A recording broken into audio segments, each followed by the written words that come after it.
Happy Halloween, Dia de los Muertos.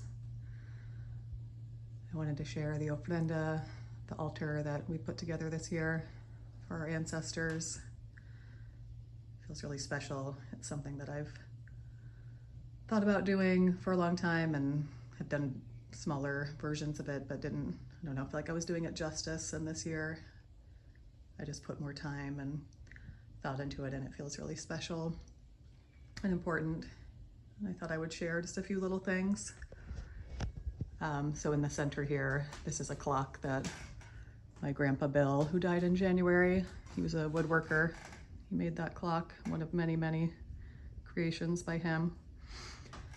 And these are my grandparents, so Bill Henschel and Betty Henschel. Betty died in 2016, and my grandpa, again, died in January. And I love this photo of them because it's one of the more candid, like unguarded moments with them, and just shows their love for each other. Let's see, a few more photos of Betty and Bill. This is a ruler that my grandpa Bill got me when I was a kid. He worked for the Glidden Paint Company as a chemical engineer, and I've had it ever since. So I've probably had it for almost 40 years now. This is a teacup of my grandma's and one of her necklaces that I love. Sometimes I wear it. And this little holly Christmas pin that she would wear. And then I just found a picture of Betty's mom, my great-grandmother, Winifred Hamilton. We called her Gigi. She was born in 1900 and died in 1990. So this was like pretty close before she died. And her husband drowned, my grandmother's father, when they were all together swimming one time. He drowned, and then she went on to raise her kids as a single mom, her two kids, my grandma and her brother. And she became a teacher. And she went to college and she became a teacher. And I have her composition book. It's got her name in the front, Winifred Britton, that was her maiden name. Writing guide, 1918, Allegheny College. And it's this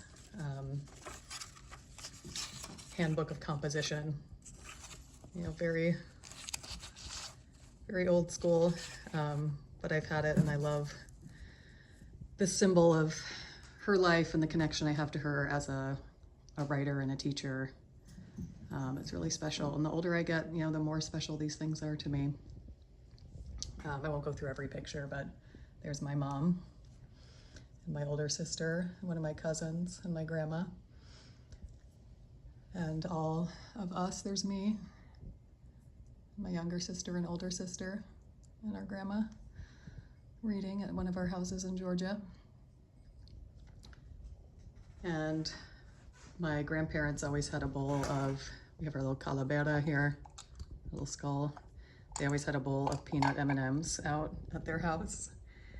And someone asked my grandpa about it. We always thought he was the one who liked them. And I think he said maybe after my grandma died, like, actually it was Betty who liked them. But of course, that was sort of not exactly a secret, but just interesting. The way that she couldn't fully own her love for peanut M&Ms. That's a whole other story. Yeah, and then I won't go through all the people here. This is Micah's family, his grandparents, his grandma Phyllis, who died in July of this year, and her husband Paul, who died 22 years ago, and his grandpa Leroy, who died 2 years ago. He was 99. And then his wife, where is she on here? Oh yeah, over here. Sorry, Dolores. She died like 20 years ago. I think that was his favorite grandma, and I've heard a lot about her. So it's special. Here's Micah when he's young with his grandma Phyllis. Yeah, so it's special hearing about his family too. So thanks for taking all this in with me.